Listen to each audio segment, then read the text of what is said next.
When analysing Of Mice and Men for your essay, it's important that you go into as much depth in your paragraphs as you can, so you really analyse the language choices that Steinbeck's making and you fully develop each point you're making.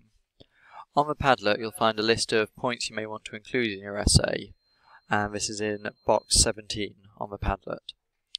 We're going to have a look at one of these right now. So we're going to look at the use of light in the barn scene of Mice and Men. So I'm going to show how you can go from a single point or idea like this, how you can use quotes to develop that into a full, what we call Peter paragraph, and I'll talk a bit more about Peter paragraphs in a moment. So let's think about the use of light in the barn scene of Mice and Men. So first up we want to collect together some quotes we might use. So we go through the text and just note down a few texts that relate to light. So the first one I've got is, the afternoon sun sliced in through the cracks of the barn walls and lay in bright lines on the hay. Next quote, a little bit later in the chapter, the light was growing soft in the barn, Curly's wife lay on her back and she was half covered with hay. And there's just one more, this is right at the end of chapter 5, the barn was darkening gradually. So we've got 3 quotes all linked to light and all from chapter 5. Let's start to analyse those a little bit. So think about what can we say about these quotes, how can we put them into our own words and not just retell what they're saying.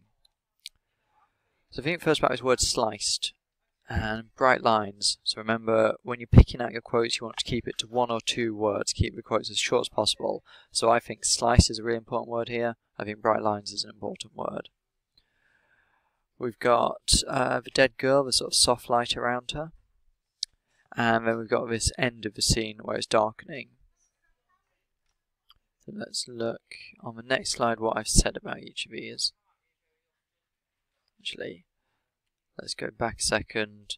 I'll come back to Peter paragraphs. Let's say, thinking about sliced, it's quite a sort of violent word, isn't it? You think of something being cut or injured.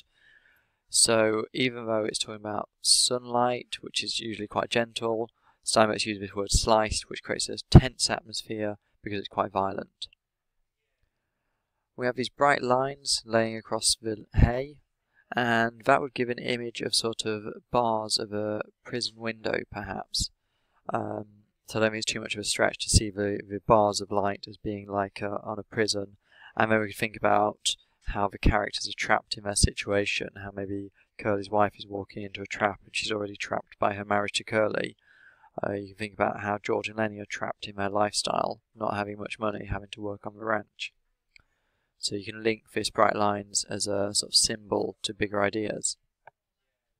In this quote, the light is very soft, so it's almost like respectful, creating a somber atmosphere around Curly's wife's body.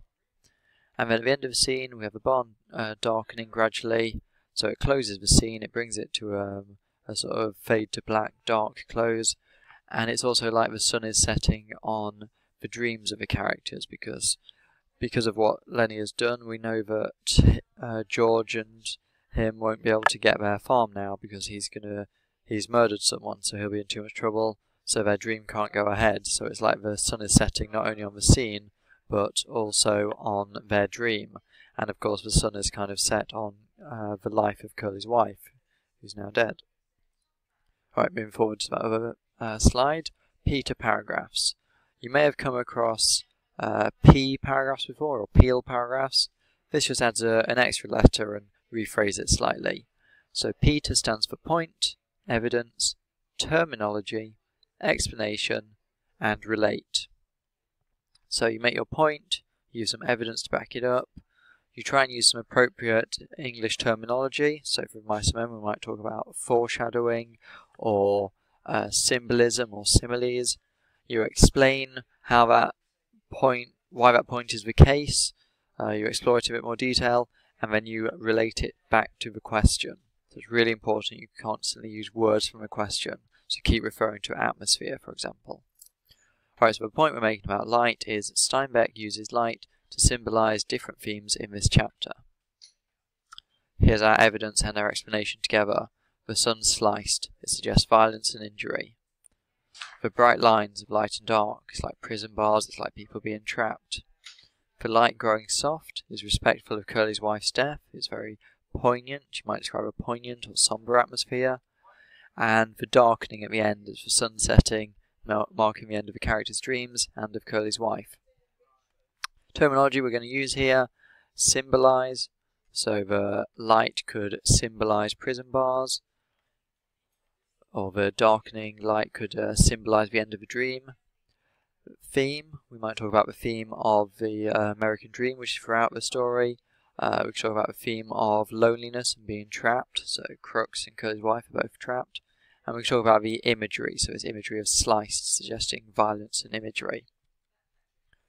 And then we relate it back to the overall point we're making in our essay, or the overall argument we're making. So the light imagery influences the rising and falling tension in the chapter's atmosphere. So the sliced light makes it a more tense atmosphere, the bright lines makes it maybe more of a sad atmosphere because of being trapped, the soft light makes it a poignant or a respectful atmosphere, and the darkening makes it, again, I suppose, a sort of sad atmosphere. So that was our... let me go back. That was our planning for this paragraph. Obviously you won't plan all your paragraphs in as much detail as this, but this is just a demonstration of how to go from a simple idea to a full paragraph. So that's our planning, and here's the full paragraph I've managed to put together, and again, you can see this on the Padlet in full, but I'll just talk through it now. So I've made a clear point. Steinbeck's use of light imagery enhances the rising and falling tension in the atmosphere of the barn scene, as well as symbolising several key themes of the novella.